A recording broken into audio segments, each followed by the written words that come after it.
The door to Lester's cafe opened just before sunrise. A man in his early years, his hand resting against the glass, as if trying to feel something long gone. Outside, Main Street was still asleep, fog clinging to the sidewalk, the sky stuck somewhere between blue and ash. He didn't look around the room. He didn't need to. His eyes went straight to a booth by the window, where the light always came in soft and gold. The leather seat was worn from years of use, and today it was empty. Behind the counter, Lana paused mid-wipe.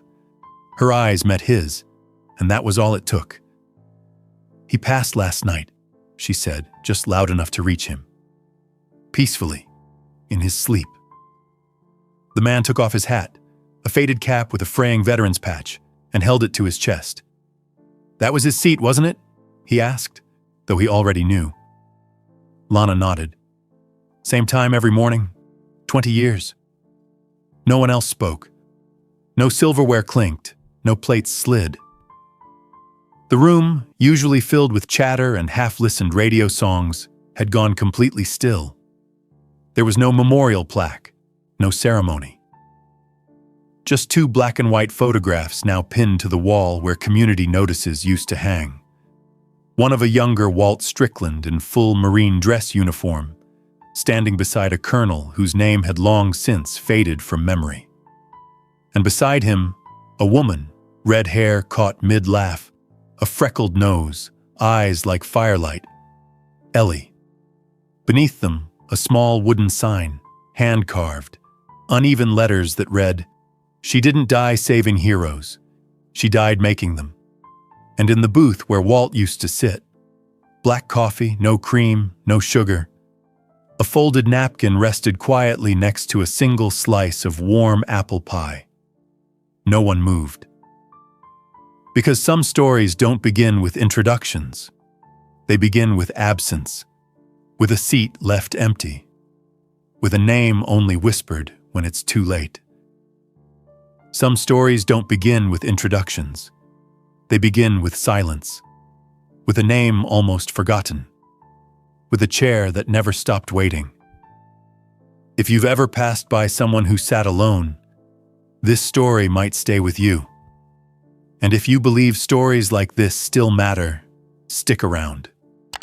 Subscribe to This Really Happened, and never miss the stories that remember what the world forgets. It had started 2 weeks earlier with a laugh, sharp, careless, and too loud for a place like Lester's Cafe. The kind of laugh that doesn't know what it's mocking, only that it wants to. Walt Strickland had walked in the same way he always did, left foot slightly dragging, shoulder stiff from something no one dared ask about. His flannel was older than some of the customers, and his boots had the kind of scuffs that come from desert stone, not sidewalks. As he moved to his usual booth, the edge of his sleeve lifted just enough to reveal part of the tattoo, a triangle with numbers beneath it, worn down by sun and time. It was barely noticeable, but Travis noticed. Travis was new behind the counter, 20 maybe, the kind of young that confused confidence for cruelty. He leaned over to his coworker and grinned. "What is that? A discount punch card from a biker bar?" He didn't whisper. He didn't care who heard. The girl beside him giggled, not out of meanness, just instinct. The sound landed like a slap. Walt said nothing. He didn't flinch. He took his seat like always, picked up the chipped mug that had been waiting for him, and gave Lana his usual silent nod.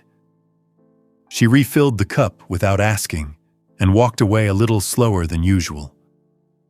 Across the aisle, Noah Brewster stopped sketching.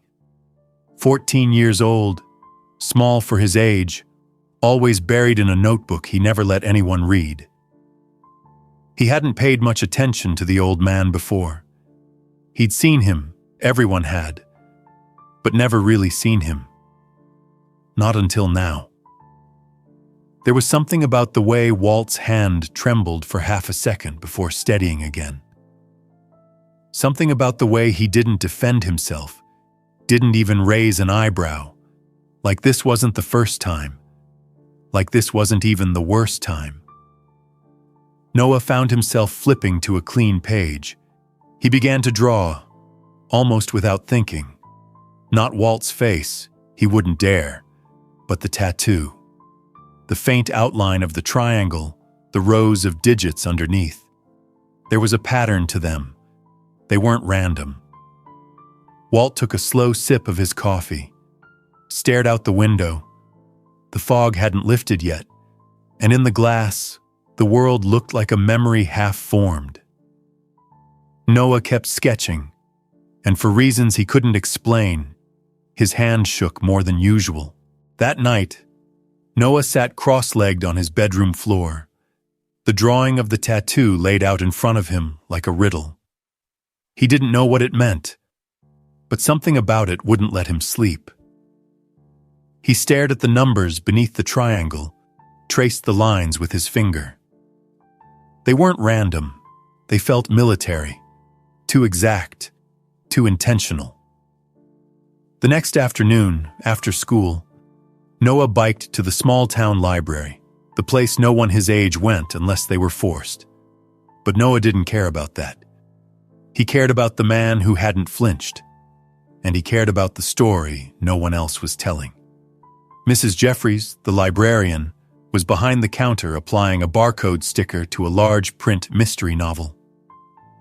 Her silver bun wobbled slightly as she looked up at him over her glasses. "Noah Brewster, you're not due for a book return, are you?" "No, ma'am. I need help with a symbol," he said, unfolding the sketch from his notebook.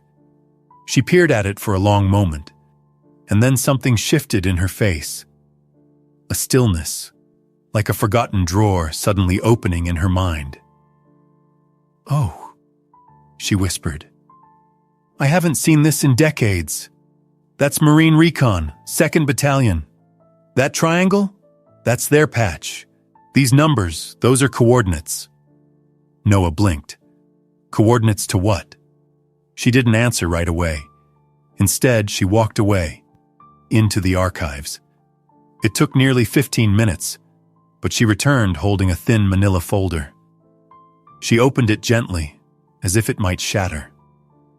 Inside was a grainy newspaper clipping from 1971. The caption below the photo read, "Corporal Walter Strickland awarded Bronze Star for valor under fire." Walt. He was younger in the picture, but unmistakable. Same eyes, same set of the jaw. Standing beside another soldier who looked wounded and dazed. And beside both of them, a woman with red hair and dirt-smudged cheeks, holding a medical pack. Her smile was small, but solid. "That's Ellie Torres," Mrs. Jeffries said, gently tapping the photo. "Field medic. She died 3 days after this photo, trying to rescue her brother during an ambush. Walt was the one who pulled them both out, or so the paper said." Noah's throat tightened. "Did she have any family?" "Just the brother, far as I remember. But he didn't stay in town long after. Something about head trauma. Might have ended up in long-term care." She trailed off, eyes far away. "Walt used to bring apple pie here every November, said it was Ellie's recipe." Back at home, Noah didn't eat dinner. He sat at his desk with the photo, the sketch, and a name, Ellie Torres. Something was there, something important. He didn't know it yet, but he had just stumbled into a story buried for 50 years. A story no one had the courage, or heart, to finish. 3 days later, Noah waited outside Matt's office at the Veterans Center, holding the photo in both hands like it might disappear if he loosened his grip. Matt opened the door with his usual quiet nod, motioning for him to come in. His desk was cluttered with manila folders and an old coffee mug that read, USS John Paul Jones, 1979. Noah didn't sit at first. He just walked up, placed the photo on the desk, and stepped back. Matt adjusted his glasses, leaned forward slowly, and frowned. Then he looked up at Noah. "Where'd you get this?" Noah's voice came out small. "From Walt. That's her, right? Ellie, the one who—" He paused. "The one from the article." Matt stared at the photo a moment longer. "That's her," he said. "Ellie Torres, field medic, tougher than anyone gave her credit for. And the guy next to her, that's Walt, no doubt." He opened his laptop, fingers tapping across the keyboard. "Her brother's name was Marcus. I remember because she never shut up about him." After a moment, he tilted the screen toward Noah. "There's a Marcus T. listed in a long-term care home in Sunnyvale. Veteran, severe brain trauma. No visitors in over 20 years. Noah swallowed hard. Matt closed the laptop, his voice softer now. "I think we need to talk to Walt." The next morning, Walt was already in his booth when Matt and Noah arrived. He looked up when he saw them but didn't smile. Matt sat down across from him and placed the same photo on the table. Walt stared. "I thought this was gone," he said quietly. Matt didn't say anything at first, just let the silence settle. Then he said, "She didn't die for nothing, Walt. Her brother's alive. He's at Sunnyvale." Walt's hand moved to the inside of his coat. Out came a thin envelope, yellowed, soft-edged, the kind that had been held too many times but never opened. "She gave me this," Walt said. "Told me to deliver it. I carried it through a helicopter crash, through pneumonia, through 2 wives who never asked why I kept it. And then, someone at the VA told me her brother wasn't the same anymore, that he couldn't even say his own name. And I thought, what good is a letter if the person it's meant for doesn't even remember who she was?"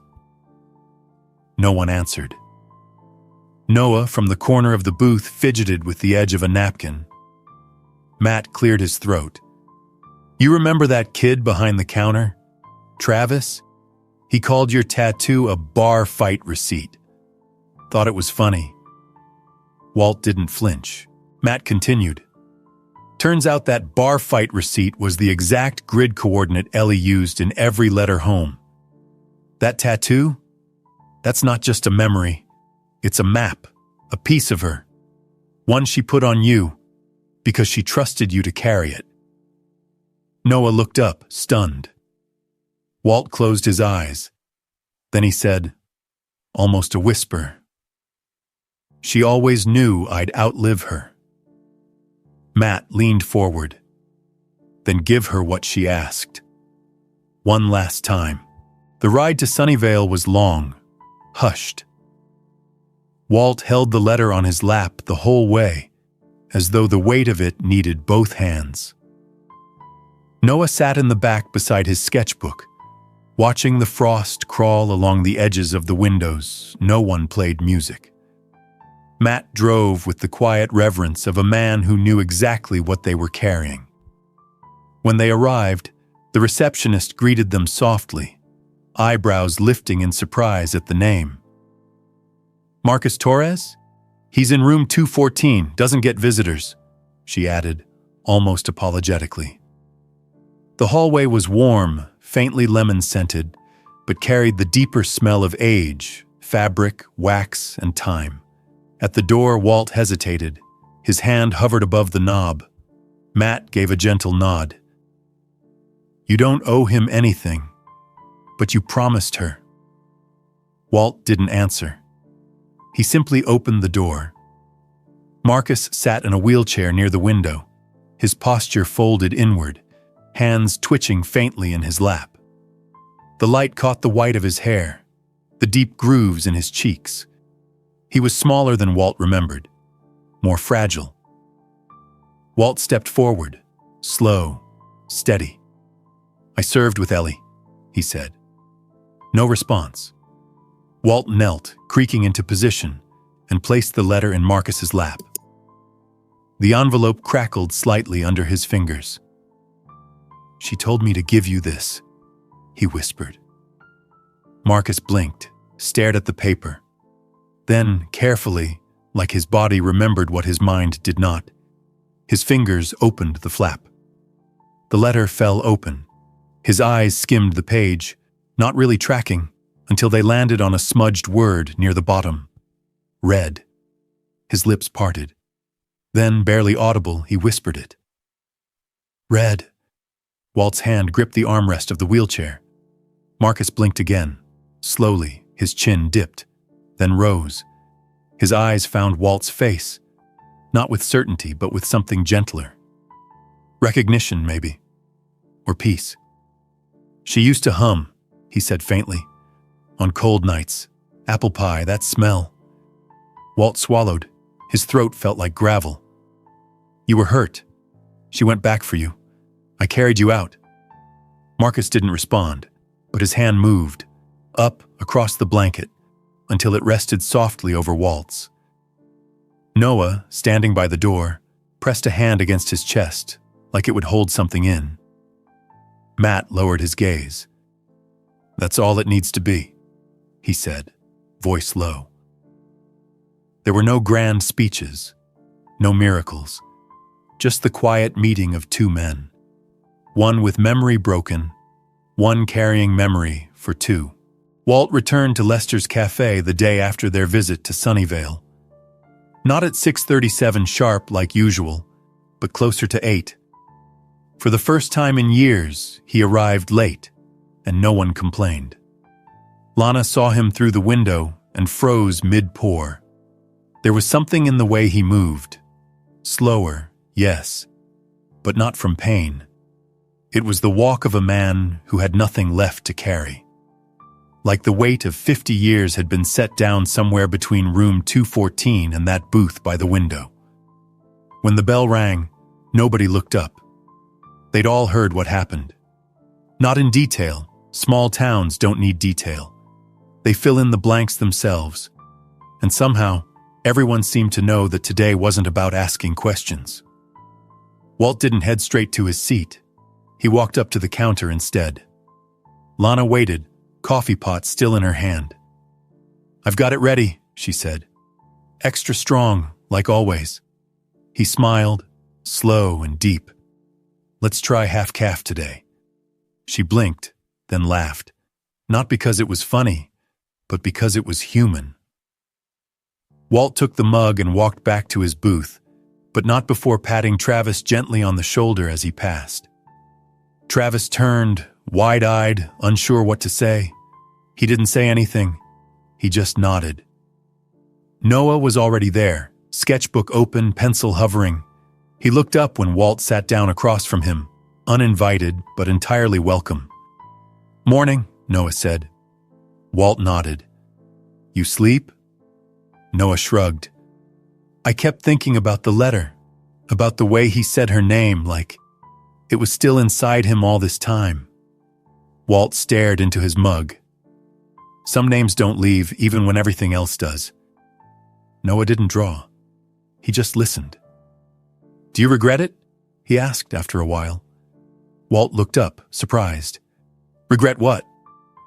"Waiting. Not going sooner." Walt sat back. He didn't answer right away. The cafe noises faded, or maybe they just became part of the silence. "Yes," he said finally. "Every year I didn't go, I told myself I was doing him a favor, that forgetting was mercy, that remembering would only hurt him." He exhaled, long and slow. "But I think, the truth is, I was scared.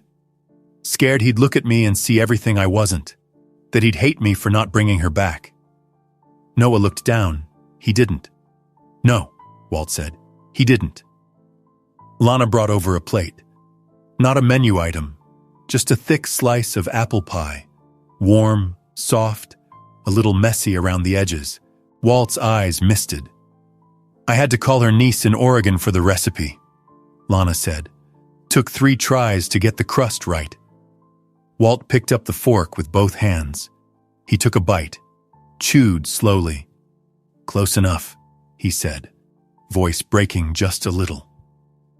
They sat in silence after that. Not the awkward kind, the grateful kind. The kind that lets two people breathe the same air without needing to fill it. Noah eventually flipped to a blank page, but instead of drawing Walt's face, he drew his hand. The way it curled around the coffee cup, veins raised, fingers marked by age and something deeper. "You still wear the same coat," Noah said, sketching. "It's warm," Walt replied. They stayed until the lunch crowd began to wander in. Walt stood slowly. He placed a few bills on the table, pressed the last bite of pie into his mouth, and took one final sip of coffee. At the door, he paused, not for effect, just to look. He looked at Lana, at Travis, at Noah. Then he looked at the wall, the one where Ellie's photo now hung beside his. He raised 2 fingers to his temple, not quite a salute, not quite a goodbye. And then he walked out into the cold. The next morning, his seat was empty. Lana noticed first. She always did. The pie she had baked that morning went untouched. The coffee sat too long on the warmer. By 7:30, Travis had refilled the sugar canister 3 times without needing to. By 8:15, Matt walked in and didn't ask for his usual seat. At 9 awoke, all came. He had passed in the early hours, peacefully, in his chair. The envelope she gave him still folded on beside a mug. They didn't close Lester's Cafe the day Walt died. They opened early instead.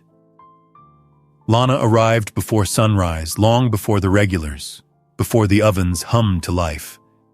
She didn't flip the sign right away. She just stood behind the counter, hands wrapped around a still-cold coffee mug, staring at the booth by the window. She'd already prepared it.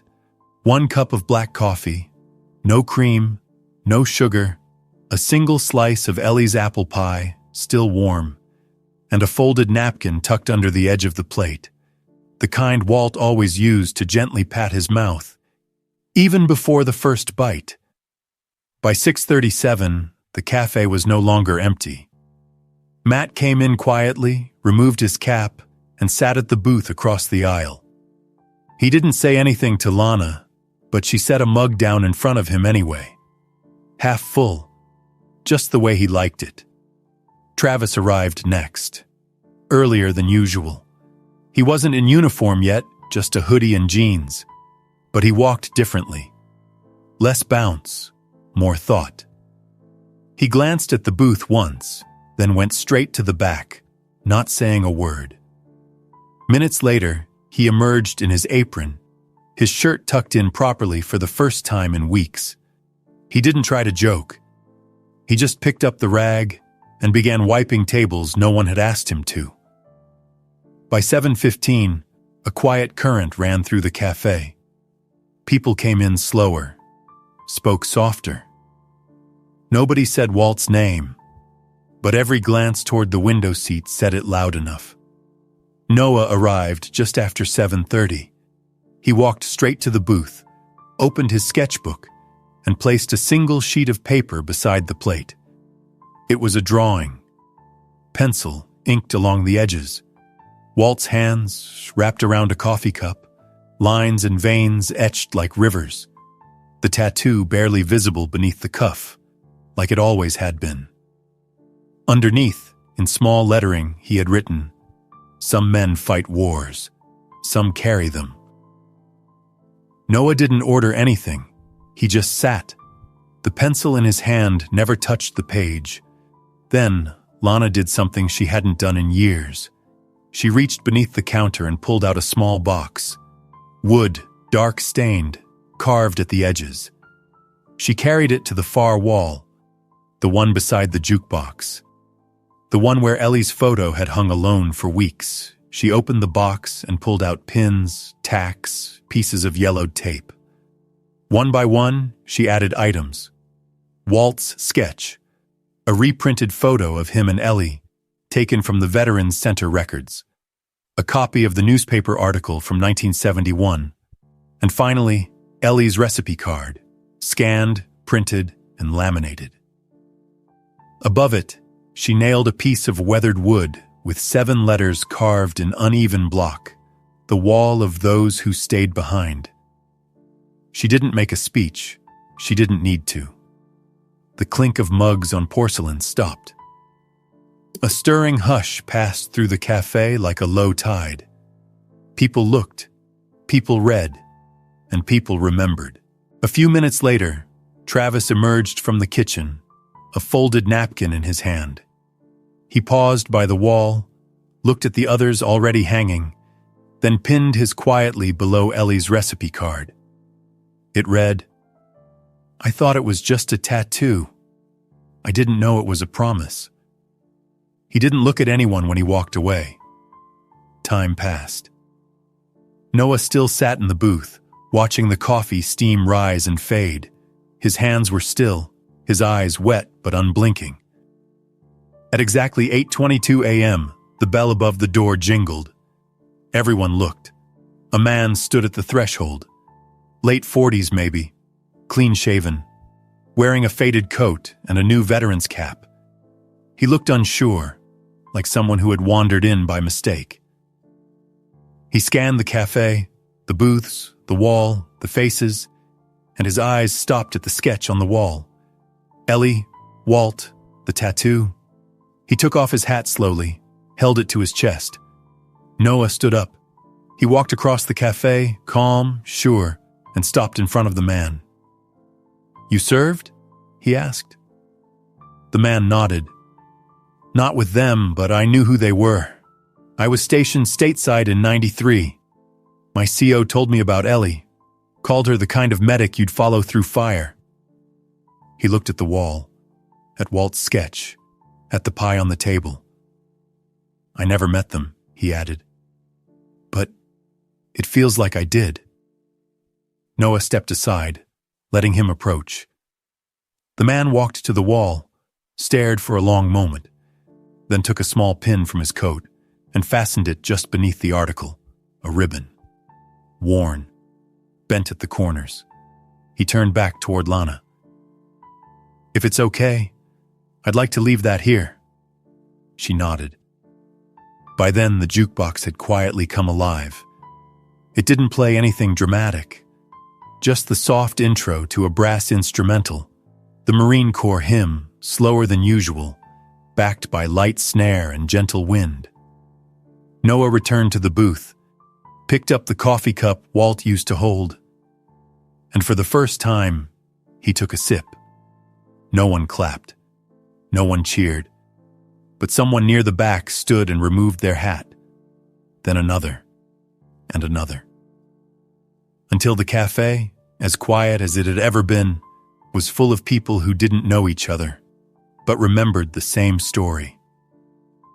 And Walt, wherever he was, had his coffee poured, his pie served, and his name, finally, spoken out loud. Not every soldier wears a medal. Not every goodbye needs applause. Some stories just want to be remembered, quietly, honestly, completely. And if this story moved something in you, stay. Because here at This Really Happened, we don't just tell stories. We honor the ones who never asked to be heard. Subscribe and help carry the memory forward.